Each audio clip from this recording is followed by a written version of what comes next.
Good afternoon. I'm Golf Course Industry Magazine publisher plus editor-in-chief Guy Cipriano, and welcome to today's webinar, Planning Your Perfect Bunker Renovation, presented by BESTSAND. Joining us are five terrific panelists. Terry Gwinn, a sales manager with BESTSAND, Eric Ludewig, a sales manager with BESTSAND, Pat Rose, the director of agronomy at Belle Meade Country Club in Tennessee, and Mike Brunelle, director of grounds at Upper Montclair Country Club in New Jersey, and our friend Pat Jones of Flagstick LLC. We're confident this discussion will be a tremendous resource as your course plots enhancements to its bunkers. If you have any questions during the webinar, please type them into the Zoom panel and we'll get to them as the conversation progresses. Now on to the conversation. And the first thing here, and this is for Pat Rose and Mike Brunelle, what are your past experiences with bunker renovations? Mike? I can go first if you want. Yeah.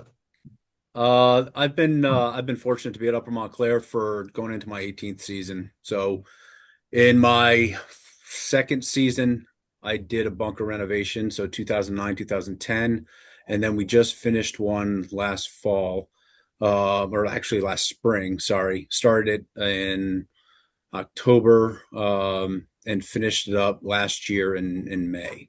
So 27 holes, 135,000 square feet of bunkers, and transitioning from a fabric, liner in the past and then going towards one of the new technologies of the future and really kind of developing how we were going to get there. So I was part of a bunker renovation in 2003, part of a new build slash renovation in 2005, and then part of a complete rebuild just last year, and then planning one currently. And Terry and Eric, just explain your backgrounds and how long you've been involved in helping golf courses make their bunkers better. Go ahead, Terry. I'll follow you. Go ahead, Eric. Go ahead, Eric. Go ahead. Okay.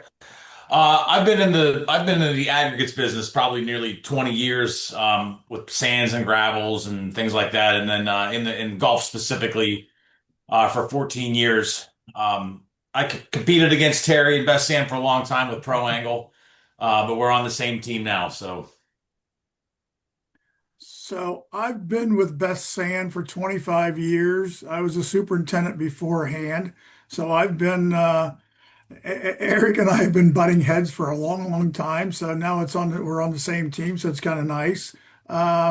So consequently, but I've been doing this for quite a while, and then I've seen the ups, the downs, and now the very up part right now of renovations and building golf courses and the like. So yeah, it's been a good ride. And Pat Jones, how long have you been using the megaphone to help golf course superintendents make the case for improving their bunkers? Since before most of you were born. No, I started in this in 1987. I think what interests me about working with the folks at BESTSAND is telling the story about how they brought together the signature line and the Pro Angle line into one company, which is very cool.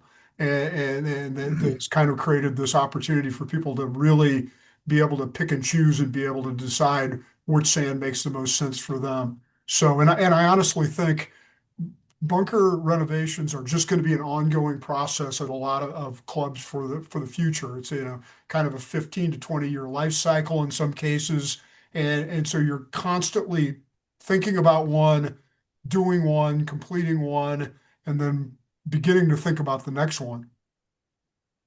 How true is that, Mike, having gone through multiple bunker renovations at the same course? I'm hoping to not do another one. But like I said, I have been fortunate. It's a process that takes a lot of planning. It starts out well in advance. You guys talking about how people may be watching for their next year. It's almost, you need to be 2-3 years out now with contractors and lining everything up and getting, your membership to buy into why and what's the best process and how much do you want to take on. The second time around for us, it was simple. It was like, we're scheduled for an infrastructure change. So that's when we decided we were going to start looking at it. And that quickly turned into, well, when do we want to do this again? If there's anything that we want to do we want to make design changes at the same time? If we want to regrass at the same time, do we want to regrass at the same time? So it just kept, we had to develop our goals first and then kind of go from there. Pat Rose, how do you know it's time for a bunker renovation and the experiences you have doing one? Well, I think you know for yourself, but you also know from the membership, right? When you're doing all you can to make bunkers play properly um, and you're just not making progress with them, you got to start looking at the infrastructure and the sand and the drain, everything involved, and then start to make some changes from there. Terry or Eric, what can a superintendent be doing to document and demonstrate the need for a bunker renovation? What are some best practices you've seen on that end? Well, I think more than anything else, just like they both said, we as a superintendent, we know it's time. Now it's convincing the membership. Now, is that because we've got water in our bunkers? Is it because we got contamination? Is it because, there's a lot of infrastructure that needs to be done? I think, selling that to the membership and having the membership buy into it is the ultimate goal, which is part of their responsibility to make sure that they understand that they can talk to the membership and let them know that, hey, we got issues out here. It's costing us a lot of money to pump. It's costing us a lot of money in these bunkers, and we can save, we're going to spend money, but we're still going to save a heck of a lot of money on the back end once we do these bunkers and get them corrected to where they should be. Does that make sense? So, yeah. And I've had some courses put numbers to that as the drainage begins to fail, like Terry mentioned with pumps. And one in the Chicago market in particular said they washed out 8 times one summer. So they started tracking the labor it took to put the bunkers back together over the course of the summer. And it was, $3,000-4,000 every time it rained 2 or 3 inches. So putting numbers to it helps tell the story. Mike or Pat Rose, is there anything that you've really had success documenting the need for it over the course of your careers? Why don't you go ahead, Pat? Pictures go a long way. We don't always take pictures when we're out there first thing in the morning, but when you see something that the membership would be surprised about, capture a picture of that and show it at the next meeting, put it in a newsletter. Drone footage is great. We've got a drone and our equipment manager does a great job flying that every rain event we have. And just share that information with the committee and the right people, and word will spread pretty quickly. So that's been very helpful for us. I think on top of that, you got to get them out in the field. Take people out onto the golf course, show them what you're dealing with, show them what you're, I remember preparing for an LPGA tournament and after a really wet winter and our bunkers washing in the wintertime and it refreezing before we can do anything about the sand. So having exposed fabric liners that then we'd get another rain and we'd have gravel that was underneath the fabric liner making its way down to the bottom of the slope. Then you got to cut the liner open to redistribute gravel, going in, preparing for national television. And when you start to see like, well, this is why it's shallow at where you're hitting from, it's because you got a gravel pile at the bottom and we got to upset the infrastructure in order to get it back together again, only to stitch it back. So I think you show them the process, or you get one of those storms. For us, our 3-day invitational is in the middle of August. So, you get a thunderstorm roll through and they see the amount of guys that are out there tackling, putting sand back together again so that they can get back out there to entertain their guests. It's pretty showing. And I think that's a telltale sign also. Once you get the guys out there and they buy into it, with the pictures, with this. I mean, it's really hard for the superintendent, I think, to convince the membership they need a bunker project. Number one, it's expensive. Number two, trying to win over the Greens Committee, then the Greens Committee running over the membership about what needs to be done, how it needs to be done, and the amount of work it needs to be done. And then, oh my gosh, you're gonna shut my golf course down for a little while to do these bunkers. What's that gonna do? How am I gonna play golf? So yeah, it's a process. And I think, like you said, starting a year or two out and documenting and trying to get pictures and trying to do as much as you possibly can to sell the project is definitely a beginning part of it. We kind of did a couple field trips over the winter. We started out, we had a small group and word spread, and then we had people calling saying, "Hey, I want to come take a look at that. I heard guys enjoyed that last weekend." And you get the right group of people out there, word's going to spread pretty quickly, and then they start to realize, okay, well, we have to rebuild these bunkers if they're going to perform the way we want them to. How do you network the contacts in your area to kind of find out what they've done? Because it always helps to be able to say, well, these guys up the street at Shady Acres did X. How do you call around and network and kind of build a case that way based on what everybody else is doing? I think Go ahead, Pat. most memberships know what's going on at other clubs in the area. Yeah. In my experience, they know what they're using. They may not understand why they're using it or think, well, they're using it, we should use it. That's not always the case, but membership knows what's going on. I think it's important that we understand what they're doing as well. I've certainly got contacts in the area and try to stay in touch with them on what they're seeing and using. And that way we can answer each other's questions correctly. We don't want misinformation spread. I think field trips are nice in that sense. We're fortunate to be in an area where there's a lot of clubs in and around us that are constantly doing projects. So who it is, like Pat was saying, your members know who it is. So even organizing, a foursome of decision makers at the club to go somewhere, look at different sands, maybe look at 3 different clubs and then go play one of them so that they get an understanding of what they're playing off of. What's it like a year out? What's it like 6 years out?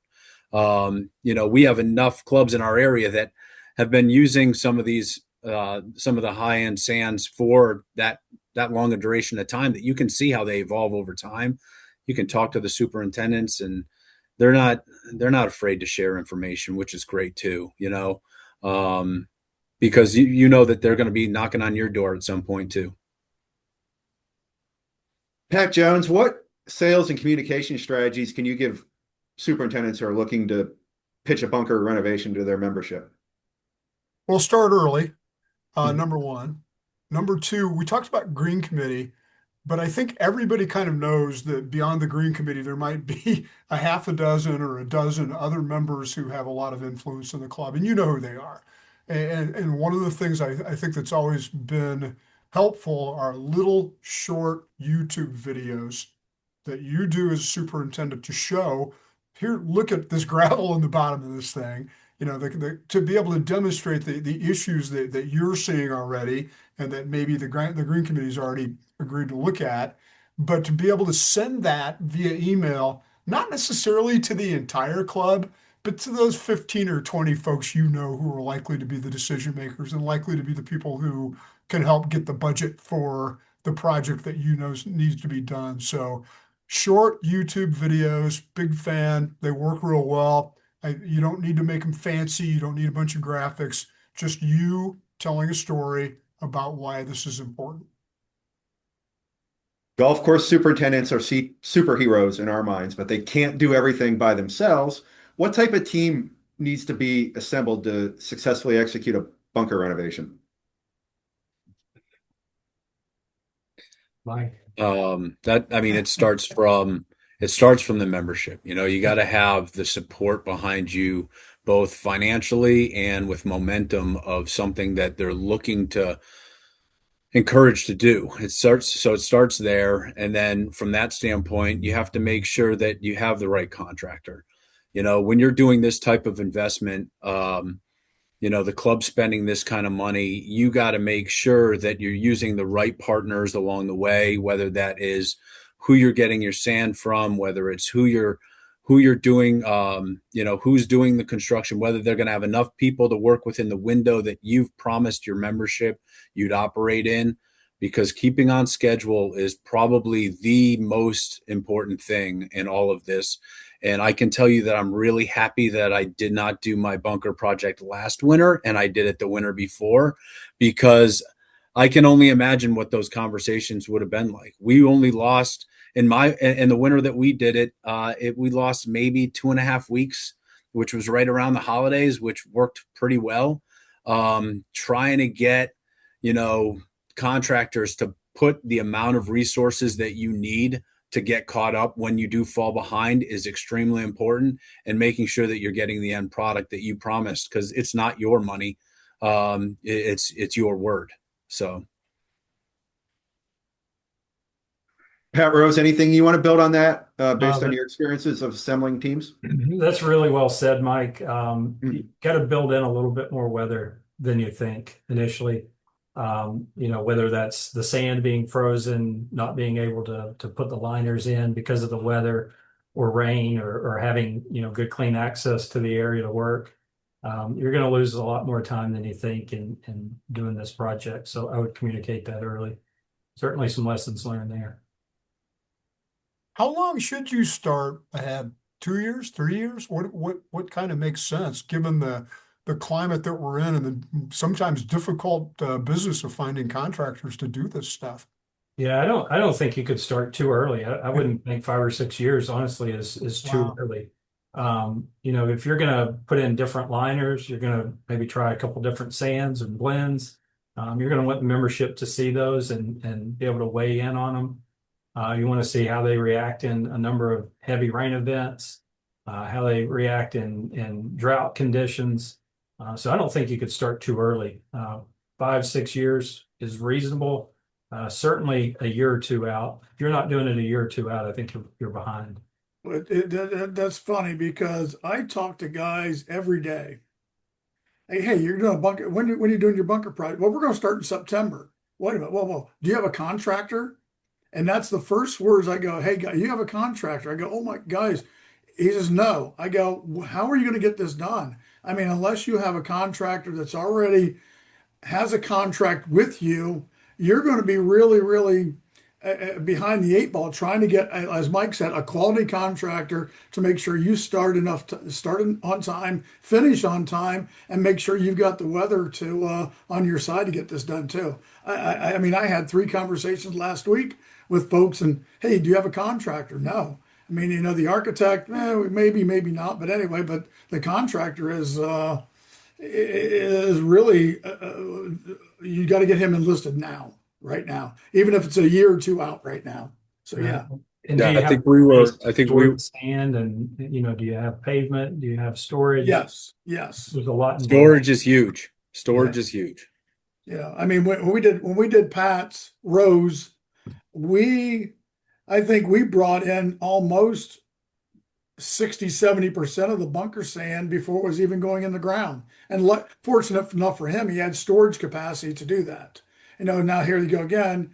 Now it's frozen out, but I have sand on the ground. I can still get this sand out. I can still put it in the bunker. I can still put that bunker sand over that line or whatever that liner may be. If it's, if it's Billy, if it's Capcom, whatever that is, and it's not going to destroy the quote unquote liner and the UVs according with that also. So that was huge as storage capacity. And Terry, it was a good year in the making to get that staging area Yes, to get that built and yes, cleared out and it paved. was. It was. Yes, yeah. Yeah, I So think we were. I think we were 3 years in advance on a contractor, um, and then again, that's post COVID. So like everything post COVID has just ramped up through the yes. roof when it comes to trying to secure people when you need them. So I think we were 3 years in advance on that. I think that like getting an asphalt pad in place for bunker sand. I think we were 2 years in advance on that. Just you got to be forward thinking on all these things that you're going to need. Unless you have a parking lot that is unoccupied and can be utilized throughout the winter or through the time that you need the project, you need to be thinking of where you're going to get it from and where you're going to store it so that you're not waiting on anybody. And Well, Mike, you bring up a good point because when you talk about storage capacity and you talk to a club, well, I can't put a. What am I going to do with an asphalt pad? What's going to happen? Well, that's just a waste of time and money. No, no, no, guys. It is valuable. You have no idea how valuable that piece of concrete and or piece of asphalt is to your project, especially with trucks coming in, dumping, whatever. Yeah, it's probably one of the more key pieces of what you can do with a bunker project. Yeah, and you can do a lot of that work in-house, right? Like you Right. spread some gravel and then have them come in and pave it. Correct. Correct. Um, that may even pay for itself depending on Oh, the. absolutely. For us, it needed to be level. And we had overhead power lines. We ended up, having to bury those lines. That was an ordeal in itself. We wanted to make sure that all those trucks coming in and out weren't going to tip over. So there's a lot that goes into that planning part of it. There's a question from our audience that I think is relevant to this conversation. How do you go about lining up your pricing that far in advance? Any tips on getting that pricing 3 years in advance, particularly for hiring a contractor? Build in a contingency. Just like any project you work in, whether it's 10 or 15%, whatever you feel like it's going to be. I hate to say it, but over budget your square footage. If that means that you think that don't be under, be over.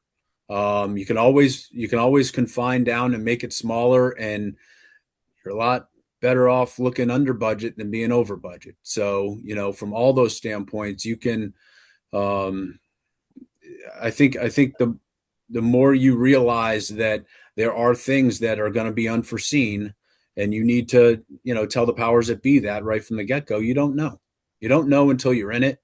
And that's what we were talking about with duration of project, to cost, to shipping, to whether there's a war in Iran. You don't know what's going on. You got to be prepared for all of it, though. That's your responsibility. And that's a difficult question because in this day and age, hey, what's my price next year, the year after? Like I said, I mean, I can give you in today's numbers. Who knows where fuel is going to be, where all this is going to be, where, I can't answer that. I give it to you today and put 10 or 15% on it to, the CYA and go from there. Make sure you've got the budget numbers covered. Try to as much as you can anyway. Can I jump in on that, Terry? Sure, yes. To your credit, you were able to pull from multiple sites, and that was a huge factor for us because we could reduce some of the transportation costs Yes. from this pit or that pit or Yes. quarry, and that made a huge difference. But we needed the time to sort that out and handle the logistics part of it too. So so what Pat's talking about, he did a big project. So we had greens mix from one plant. We took bunker sand from another plant. We railed them in to Kansas City from different directions. And fortunate for him, he had enough storage capacity for both bunker sand and greens mix. So that was a big, huge plus on his part to have the storage capacity there. So yes. But it doesn't stop there though, right? You got to have No. drainage pipe and the Yeah. gravel. That's your responsibility. That wasn't. Yeah. And then making sure none of it's getting contaminated amongst That's one another. correct. That's Yes. the other Yes. aspect. Yes. Safety, there's safety issues, right? You got kids trying to sled down these gigantic piles, and you got wind blowing them away, and I mean, there's a lot that goes into it. Can you guys take a step back and talk about test bunkers? Because that seems to be a very common thing as you're in early stages of planning is you have 2 or 3 different options. What are some things you've learned, and Terry and Eric jump in here too. What are some things you've learned about making test bunkers as effective as possible as a way for the members to feel like they've gotten to have a say? Well, I think the first thing is that's a great point. So consequently, do you put one bunker in, 2 bunkers in, 3 bunkers in, whatever it may be, or 3 different sands? The idea is that you do not name the sands. You don't care where they come from. From your standpoint, you don't want the membership to know where it comes from. You want as much anonymity as possible with that sand. So you have A, B, and C. Then you have a quote unquote voting box somewhere, and let these guys go A, B, or C. Then you can go from there. You know what I mean? Because I remember a project I did, and they had 2 of them. They had A, B, and C on one side. They had the names of the bunker sands on the other side, and it was a fiasco where they had the names because they couldn't afford what they wanted. but A, B, and C was very good. They knew exactly what they wanted, how to get it, and everything else. So that's kind of a, I think A, B, and C works out very well. We built three bunkers. One was done during our short game facility, so that had the sand that we had everywhere else on the golf course, and had I think that had better Billy in it at the time. And then we did two other liners on property on separate bunkers. We did three different types of sand, the existing sand that we had, plus the two sands that you guys actually helped produce. So we had Pro Angle and Best Sand, and then we let our members decide, what they liked. They let me decide on liner, based off of how it was working for us. Like I put it in bunkers that would wash on a regular basis, so I could see how they handled within them. Sometimes that doesn't give you all the answers, because what if this sand was with this liner, or this sand was with that liner, or it wasn't the most ideal way to do it. In an ideal world, I know of guys that have taken huge practice bunkers and have done three different sands in one bunker, with one liner, and then done three different sands in another bunker with a different liner. And then they could go and sit there, and they actually had them lined out with dividers of wood in between each sand. And it was a 1, 2, and 3 thing. And they did it for a year and waited for, membership to come up with a consensus. So, we did it. Ours was decided by members that just said that they liked this sand the best. And you have to do it far enough advance so that all the sand can settle the way that you want it to perform after, like, say, a year. Because a month after it gets put in the ground is not going to be how it is a year from then. So. Thanks. That's perfect. The test bunker thing is such an important part of this process that you could screw it up. That seems like a lot of work, though, to divide up a bunker into 3 sections and have different stuff going in there. Yeah, but when you think about it, it's a big project, and it's a big expense. So it's if that's what if that's what it takes to push the project along, that's what it takes to push the project along. It beats having 20-year guys or 30-year guys out there repairing bunkers all day, every day. There's nothing more, you want to see a morale change is when, you just put bunkers together twice in 1 week and another storm rolls through. Yeah. And your staff is just looking at you like, here we go, shovels, here we go, and it's demoralizing, especially in the middle of August or in the middle of July when it's already 95 degrees every day. You want to keep your morale up. You want to keep the energy up and focus on other details and not waste that labor on putting bunkers back together. It's a return on investment, but it's also a return on experience. And that's the other part for both your staff and the people that are going out there to play your golf course every day. Great point. Just a quick reminder. Oh, sorry. I was just going to go back to test bunkers for just 1 second. We had a customer in Virginia that put a QR code out at the test area so that the members could just scan the QR code with their phone and vote that way. So it was just a simple way to collect the data. Pretty good. That's a wonderful idea. And just a quick reminder to all the attendees of the webinar, if you have any questions for any of the panelists, type them into the chat function and we'll get to them as we go along. And Pat Rose, what are some best practices and strategies for working with a contractor and architect and the different people that you bring on to these projects? What have you found to be successful in communicating with all the different entities involved? I would say I've found that most of them are open to the liner and the sand. They have expertise in how deep they want the sand in certain parts of the bunkers. For example, they may spec 2 inches on a percent slope and gradually getting down to 3 or 4. I would think in my experience, they've all been very open to materials and liners. The big thing for me on that side of it is, are they building the bunker in such a way that the water's not just going to dump into it? And I would caution you with your test bunkers, if you're testing in a bunker that water is running into, that's probably not a great spot. If that's the case, you may want another bunker somewhere else that water doesn't flow into. But in my experience, they've been really open to sand selection and liners. And then they just want to know what you're doing going into that, so they know exactly how to have the contractor build the bunker and shape the floors.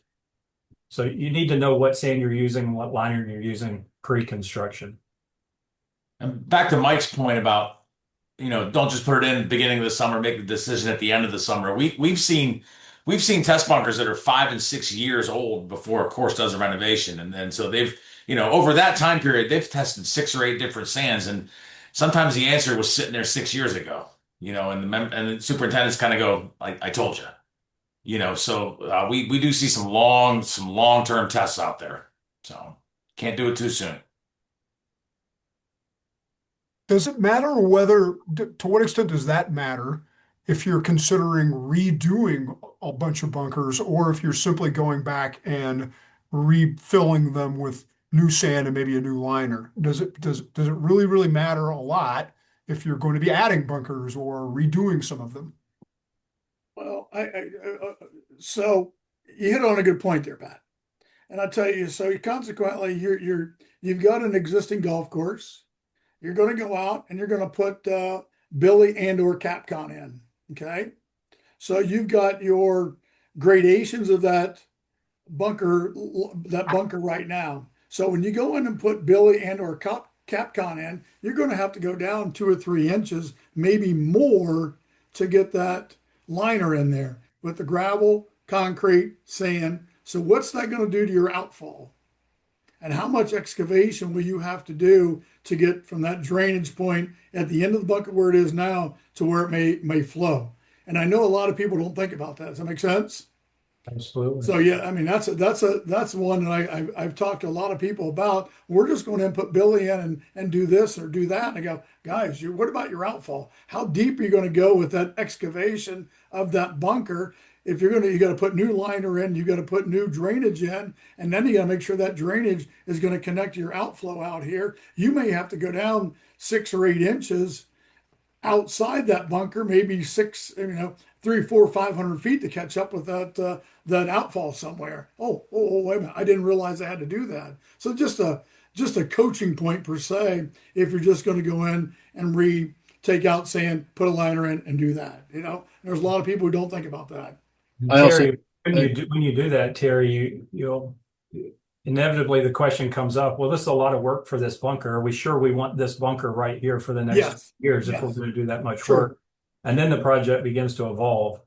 And Yeah, oh, yeah, absolutely. Yes, that's true. yeah, But and some of the ones are that doesn't have the revenue or the money to do that. That's where something. Oh, I better think about this before if I'm going to keep this bunker here, how deep do I have to go to make sure that I get that outfall? right. Which is something I especially when you're talking about Billy Bunker and Capcon. I mean, you're thinking about, you don't know what the duration of time is. When you were doing a fabric liner, you knew 10 or 11 years. Yes. It's probably going to be the lifespan of the liner, and then you're going to Yes. move on to what's next. Yes. With these new liners, we don't know what the lifespan is. But the question is if you're already in there doing the infrastructure, why wouldn't you look at doing things that are going to be for the long term? Whether Correct. is that a design change, is that accessibility, is it how we maintain things? I know that when we did our bunker renovation in 2009, 2010, we used to have 4 days of fly mow work after we were done with our bunkers. Now I have a day and a half. That's a huge change for us. Absolutely. There's more robotic mowers coming down the pipeline. There's less manual labor. There's less people willing to do the manual labor. So you got to be thinking about that as you are thinking about the next 20 to 30 to 40 years. Who knows how long these infrastructure is going to last now? Yeah. So I see a couple questions here coming in about cost and what does it cost to do a bunker renovation? So Mike, you've done 27 holes. I know. I mean, I don't know how you quantify 27 versus 18 versus whatever, but I mean, it's not a cheap deal. I mean, with the contractor, the liners, the sand, putting new drainage in. I mean, it could be from here to here. You know what I'm saying? So I mean, it's tough to quantify a cost per se and what a bunker renovation costs. Does that make sense? Yeah. I mean, I just see a couple guys, hey, you share cost, but I mean, it could be, in your case, 27 holes, my gosh, I mean, you're looking at probably, a good $3 or $4 million, I'm guessing, somewhere along that line. And then accessibility is a huge part, right? Yeah. Understanding that you have a contractor that, for us, it was easy. We had a contractor that knew our property.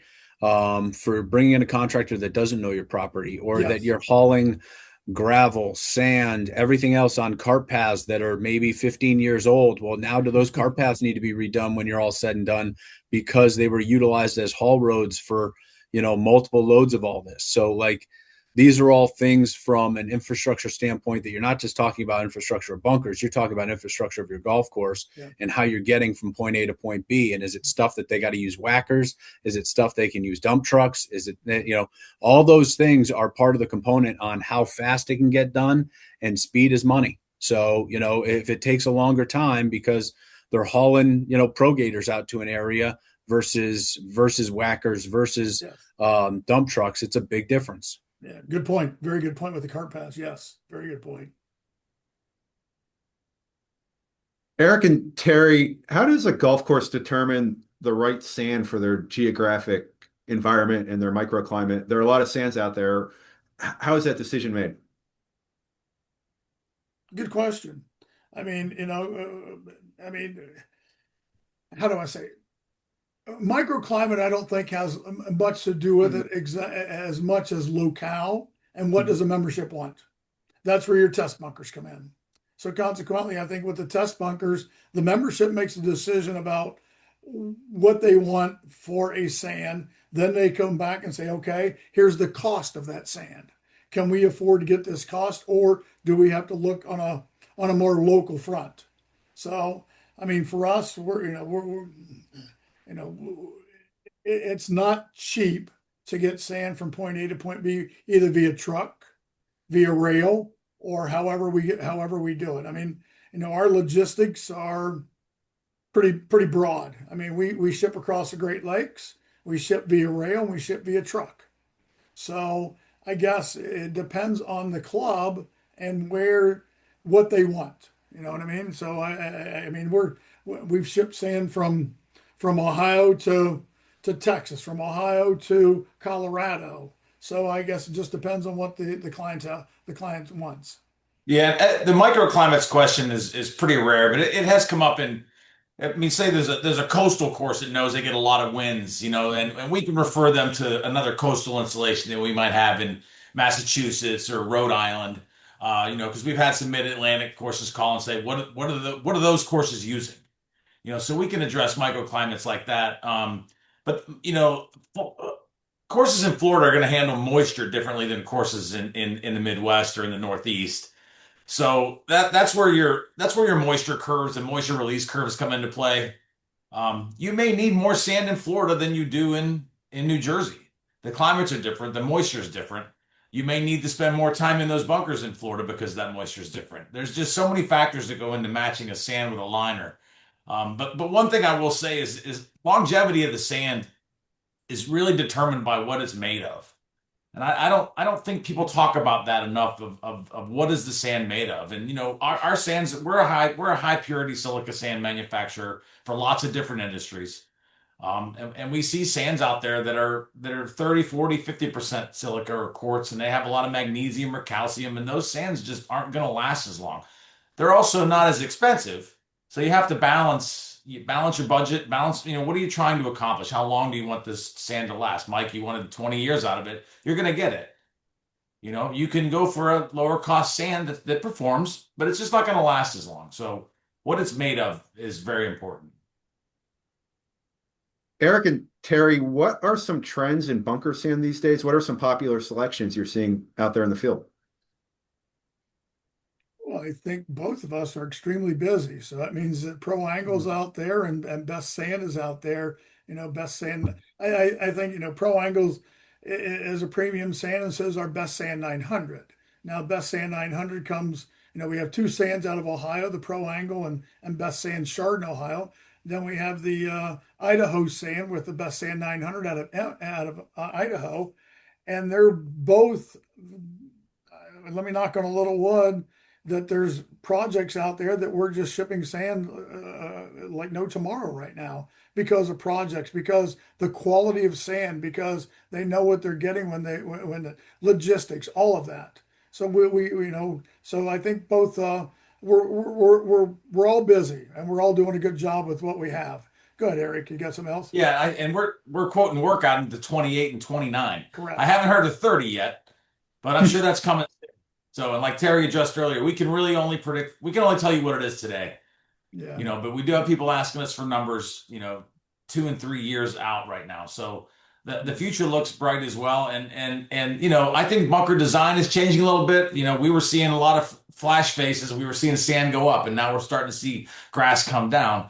But it's not changing. It's not changing what people are buying. They're still buying sands that have a good reputation, that are field tested. And Terry and I have both been working with a lot of logistics partners for a lot of years, so we feel pretty confident that we can have the material delivered where and when you need it. I'll jump in on that. Terry, one of the things you and I spoke a lot about was how sustainable is that sand source. We don't want to be Correct. running out of sand, year Point. two. So I think that's a big factor too, is find out if the sand you're using is going to be around for years to come. Well, and you hit on a good point, Pat, because when I talk to a lot of guys, and in that northeast up there, hey, I ran out of my sand source. Hey, I ran out of my sand source. Hey, I need. My gosh, I can't afford that sand. But what's the longevity of the sand that you have? Well, we've got 45, 50 years of reserves at some of these, a couple of these plants. I mean, Pro Angle does, Best Sand does, then out of the Emmett also has years and years and years of reserves. So that's a good point. We have a great question from the audience here, and this is for everybody on the panel. What do you do with old sand? We top dress our native areas. Build a driving range team. So I mean, some people are just spreading it on the golf course. Some people are, like you said, putting it on their natural areas. So I that's a good question. Sell it to the local club. I can't answer. There's a lot of different ways to get rid of that sand. I think if the project is big enough, you should consider just disposing of it in a berry pit, something like that. You can get some contaminants in that through the excavation process, and it may end up costing you more time to handle it than what you It think. could be, yeah. Yeah, our issue with even top dressing in native areas was pieces of fabric in it, Wow. pieces of fabric getting in your top dresser.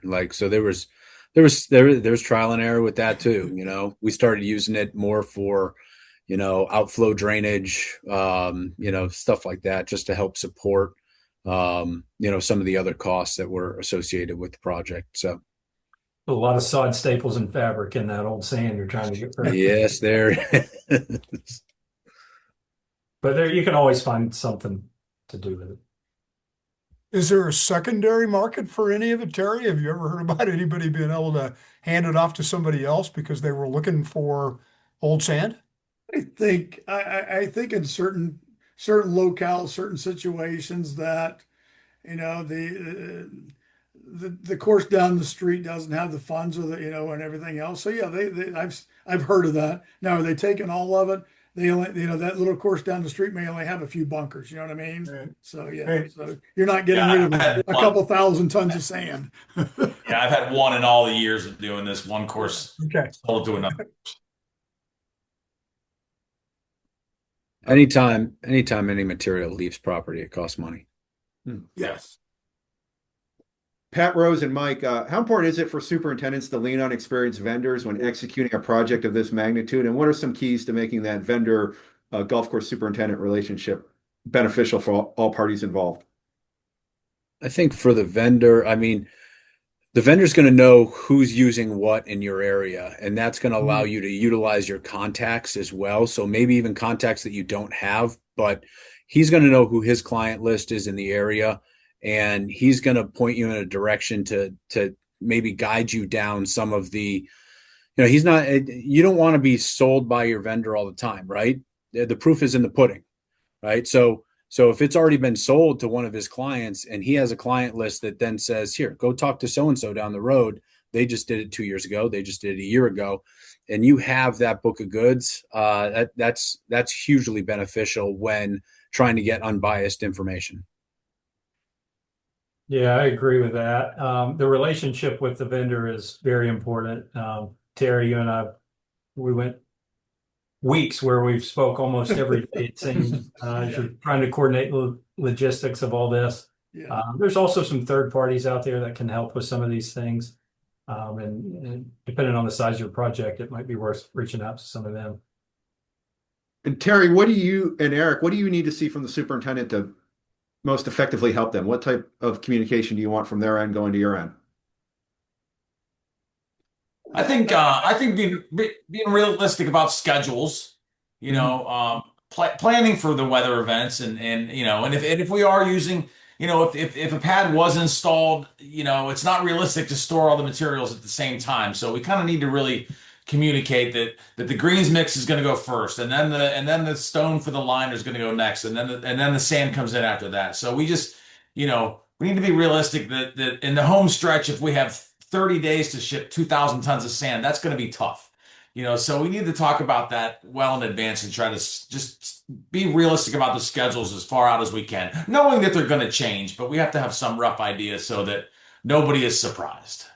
Yeah, you get to those points, you're communicating with the local municipality and police department on trucks coming in and out. And there's that's a real thing. You know, local municipality wants to know what's going on. There's special routes for the trucks, and there's a lot involved. You start trying to squeeze it all in a short period of time.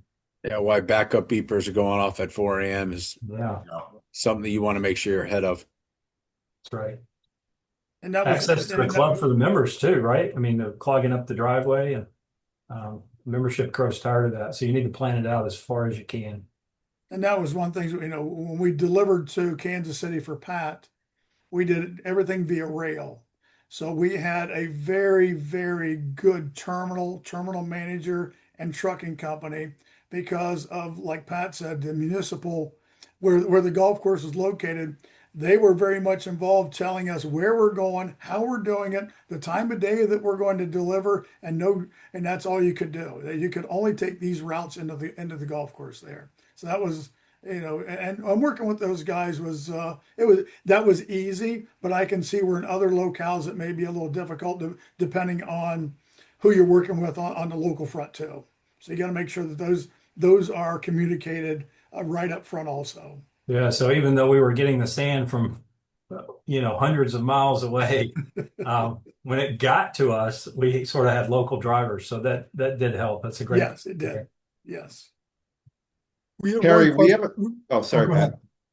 Terry, we have a question from the big money golf renovation capital of the world, South Florida. Does Best Sand have any experience shipping sand down there, and what type of sand works well in that environment? Go ahead, Eric. Well, there's signature sand from Ohio, and there's a lot of pro angle in Florida. So, Yeah.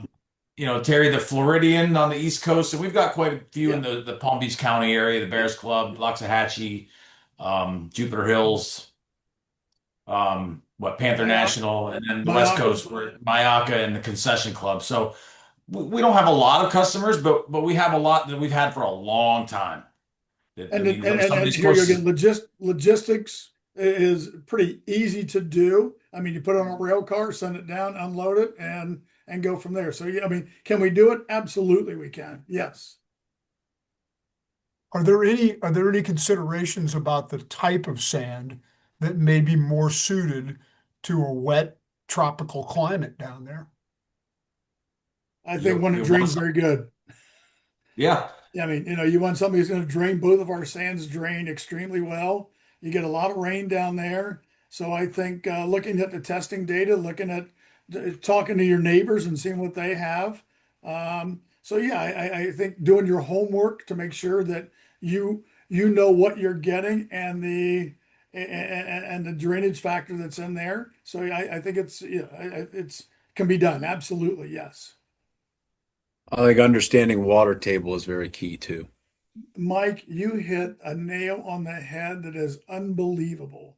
You know, these guys, I talk to guys all the time, and you send out the testing data, and they're going to do it with a liner.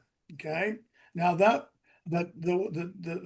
testing on that, you've got the your 6, 7, 8 inches of material you need on top of that liner, and then they guys, I want 6 inches of sand on top of that liner. Well, a lot of this testing data and the moisture release says 8 inches.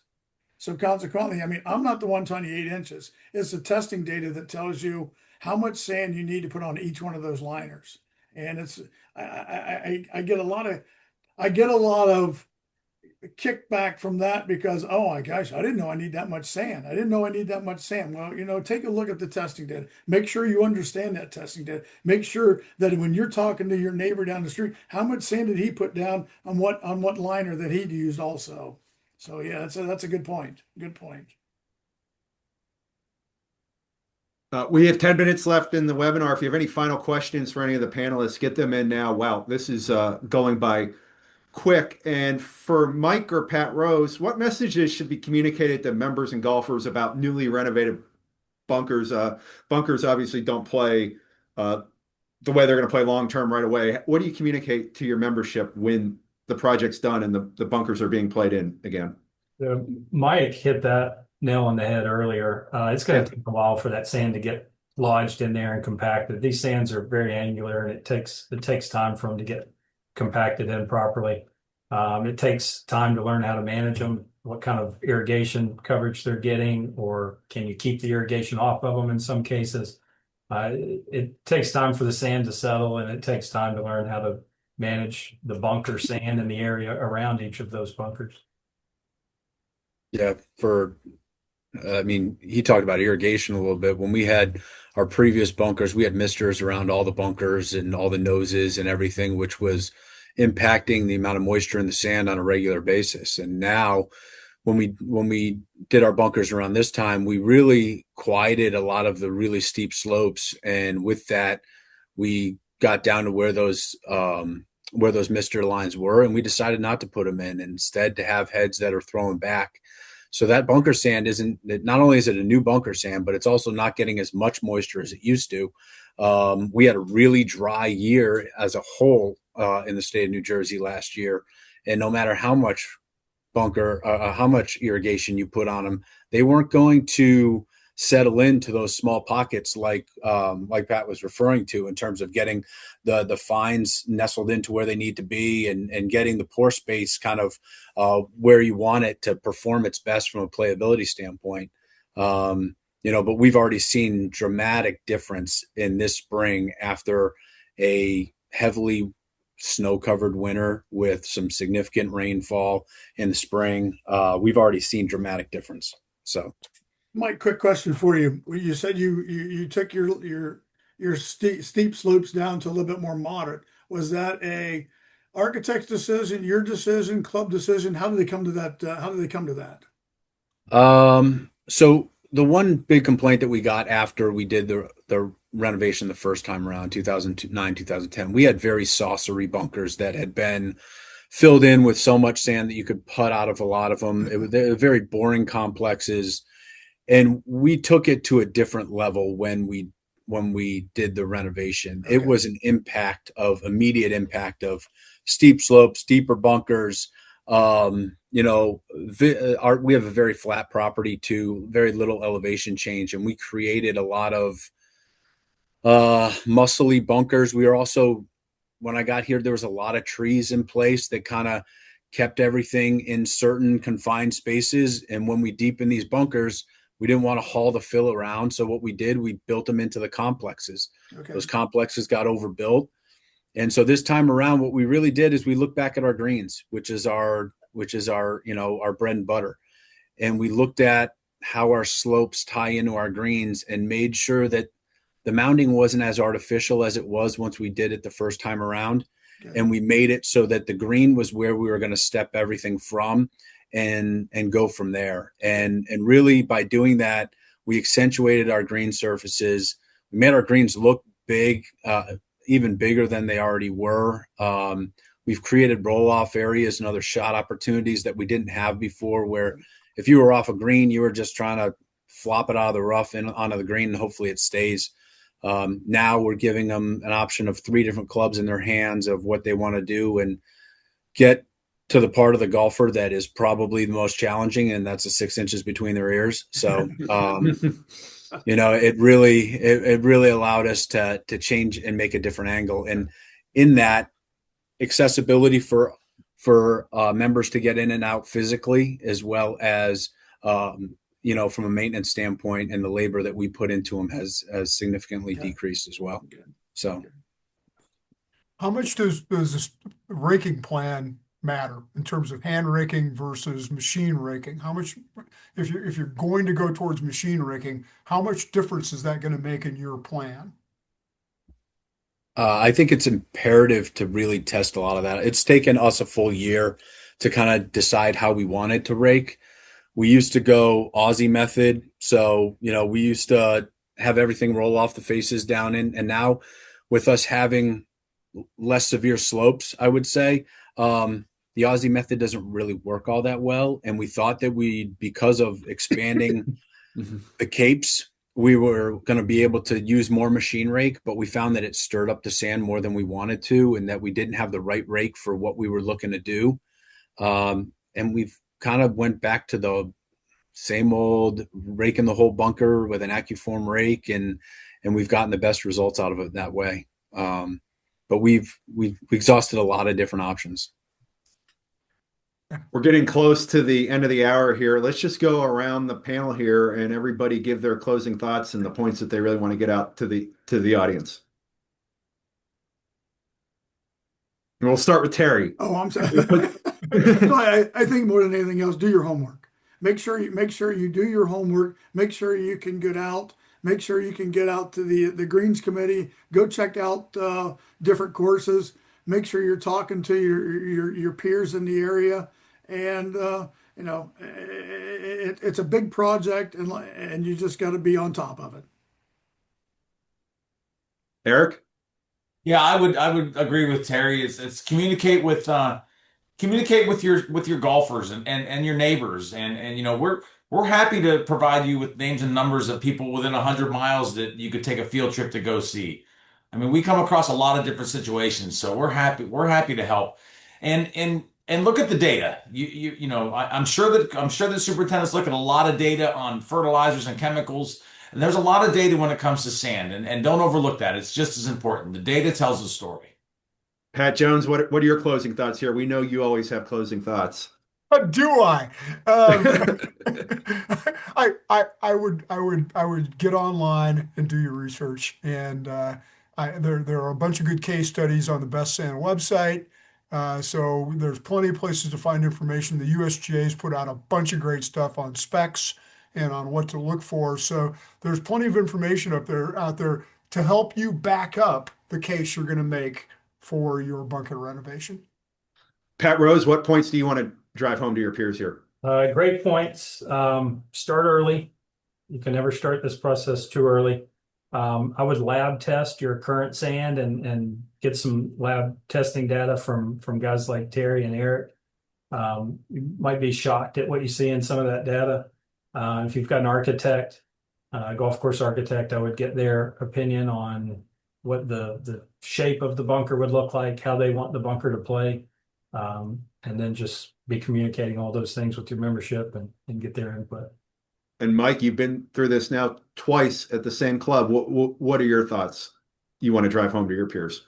I would develop unified goals. Make sure that you know what your ownership wants, and it's not what you want. It's not your golf course. It's theirs. So make sure you understand that up front, and also understand no matter what you do, not everybody's going to be happy. It's just you can't fix their golf swing, but you can give a consistent surface.